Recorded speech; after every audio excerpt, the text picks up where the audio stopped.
I will watch a vlog of a lovely girl being like, quick little Sunday reset, and then like boom, their lives are together and they are ready to tackle another week of chasing their dreams.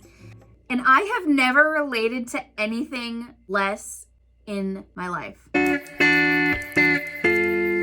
The subject of today's podcast is something I've always been deeply fascinated by, and that is that girl. Why does that girl never seem to have ADHD? First though, necessary disclaimer, I am not a medical or legal professional. We're way past, I think, that girl, like the peak of that girl as a social media trend. If I'm correct though, I think so many of us long to be her still. Like I know I do. And in fact, I would say that I wanted to be that girl long before it was a social media trend, before there was like a codified name for what that is and what she represents. She starts her day with lemon water and journaling, and you know, she always makes her bed and she's just like getting shit done in her like matching aloe yoga set. There's green juice. There's definitely Pilates. There's clean girl makeup. There's a clean girl apartment. Always a clean girl apartment, you know? And yeah, it just seems like her life is perfect. It's walking her dog. It's going to Trader Joe's. It's editing her vlogs about walking her dog and going to Trader Joe's. Like, you get what I'm saying? Like, and if I sound bitter, it's because I am, okay?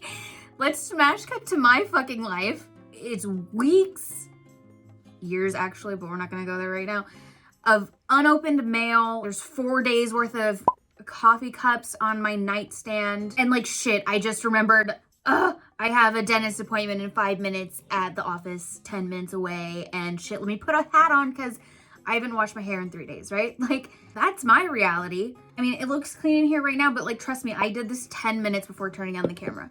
When I was doing the brainstorming for this episode, I actually couldn't help but notice that like, there's actually a lot of parallels between my life and like a that girl life. You know what I mean? I shop at Trader Joe's. I went through a phase where I was obsessed with Pilates. I wish I was back in that phase, but anyway, you know how that goes. And I am usually wearing a monochromatic athleisure type outfit, okay? And yet the vibes are off. The vibes are off.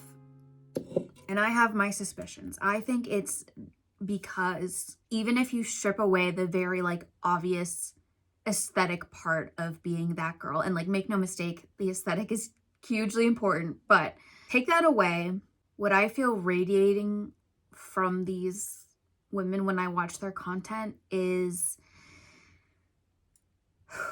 it's peace. This overwhelming sense of peace that I think you can only have when you feel like you've got your shit together. I'm gonna tell you right now, I don't know what that feels like. I have no idea. I have never known. In fact, I change a lot. You know what I mean? I like to believe I'm an evolving person, but one thing has always stayed the same. That is this overwhelming feeling like I need to get my shit together at all times. That has never gone away. Seriously. It's just a lot. It is a lot.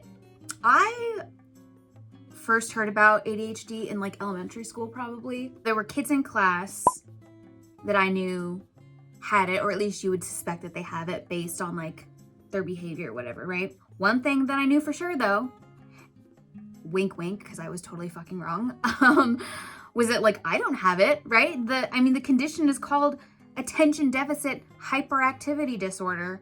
And not only am I not hyperactive, I would say that I'm bordering on lazy. Disclaimer, this is like little me speaking. I would never call myself lazy now. That is like a 4-letter word to me, but I digress. Anyway, smash cut to a few years ago. I finally start hearing about ADHD, suspecting that I have it.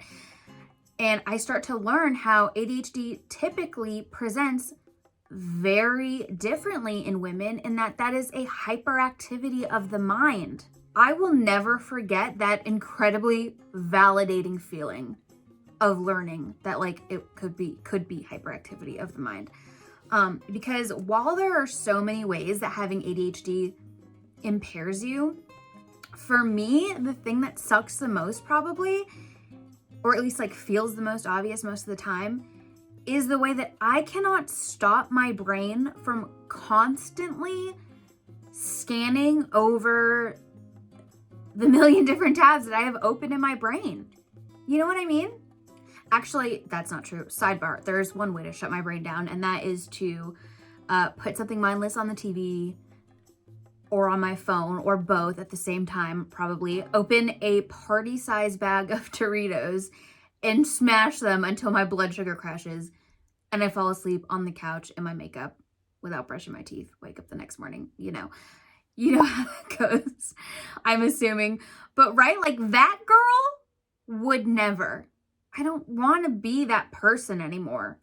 I want to be healthy. I have dreams and like creative passions that I want to pursue. And all those things take consistency, discipline, focus, all the things that having ADHD typically robs you of.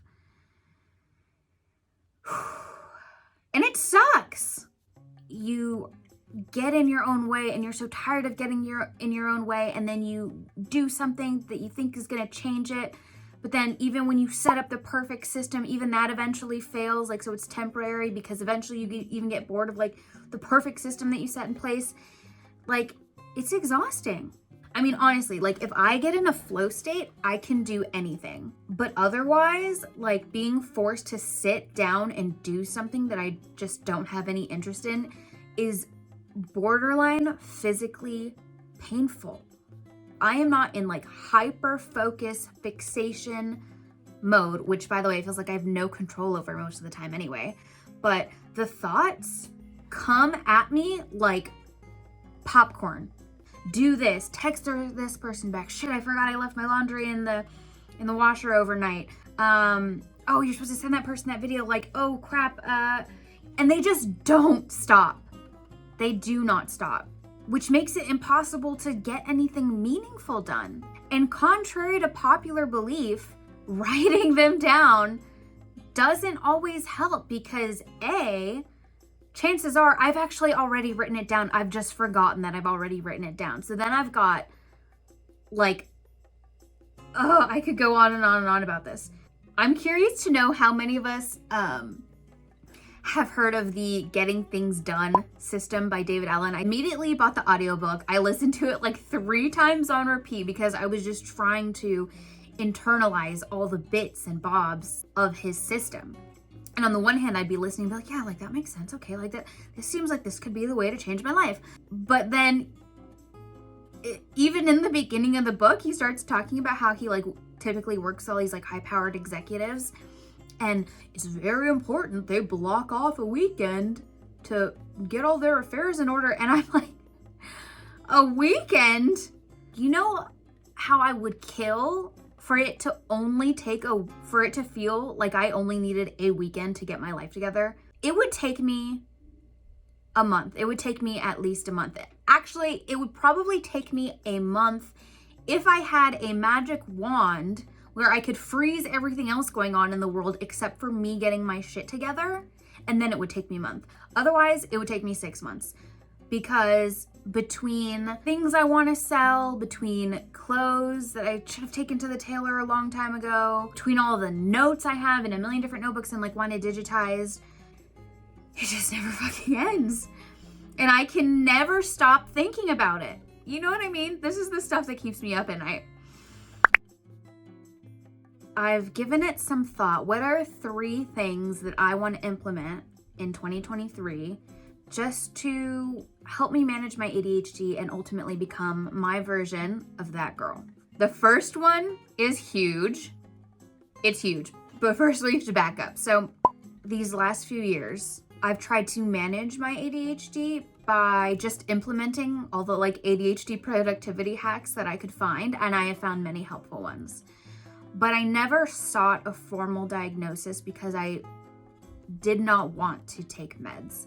And this is a me thing. I'm like, even if I have a splitting headache, I will just try to deal with it. Like, it's only if I just can't bear it any longer, I will take the smallest available like dose of ibuprofen. But it's gotten to the point where I am barely functioning in society as a normal human. I can't keep doing the same thing and like expecting different results, right? So I have an appointment scheduled in less than a week. And I'm really excited about it. I don't even know for sure if that's the road I'm gonna go down, but we're gonna see. Okay, so that's the first one. Second change that I've got queued up for this year is really taking my second brain system seriously. I have, for the last year, kind of treated my Notion the same way that like I treated bullet journaling back when I was all about that, like way more invested in the aesthetics of it than it like actually being like a useful piece of, well, the journal's hardware, but you get what I'm saying? And finally, third thing for this year, I am planning to use an accountability partner. One of the first therapists I ever had, bless him and everyone that he loves. I love this man. He was great. And in some ways, he was not only my therapist, he was like he functioned as an accountability partner, because he would give me these little assignments to complete like over the week. Because he was cool and actually helpful and also kind of handsome, not gonna lie, I felt compelled to actually complete these assignments that he would give me before our sessions every week. I mean, they got done last minute. Of course they did, but they still got done. I've been looking for that ever since in a therapist. And unfortunately, I've never found it. But you know who is a devilishly handsome, very cool, awesome man that I do not want to disappoint? My husband. I've resisted turning my life partner into my accountability partner for some time because I don't know. Okay, I hate to admit this, but I had been dealing with a chronic ear infection for like more than a year, actually. One day recently, he was like, baby, like you need to do something about this. I want you to call someone tomorrow, set up an appointment, and let me know when you do, right? Okay. So he pushed me in a gentle way, obviously, but it was effective because I was like, okay, like, yes, I will, you know, and yeah, like after all these things just kept happening one after another, I was like, damn, baby, you are good at like pushing me in a firm yet like it's almost like he knows me, you know what I mean? Mind you, I think this is kind of a slippery slope. We're definitely gonna tiptoe into this, and we've both been like, hey, if this doesn't really work for either of us after a few weeks, like we have permission to drop it and like let me go hire someone off Thumbtack or Fiverr or whatever, just an accountability partner who encourages me to get shit done. So anyway, those are my 3 strategies. I feel like if I can implement those things, I'm going to be that much closer to becoming that girl, my version of that girl in 2023. We're wrapping this up soon, but I just want to circle back to the question that I asked at the beginning, which was, why do these women that we love and idolize, the that girls, the it girls, etc., why do they never seem to have ADHD? Now, I posed this question knowing full well there was a certified it girl, and she, I would say, has made it, not only in spite of, but maybe even a little bit because of her ADHD. This is all speculation, but I am talking about none other than the beloved Miss Emma Chamberlain. Guys, do you not think about it? Do you not think Emma Chamberlain has ADHD and like doesn't know it? I'm gonna tell you why I think she does in our very next episode. Thank you so much for being here, and I love you already. Bye.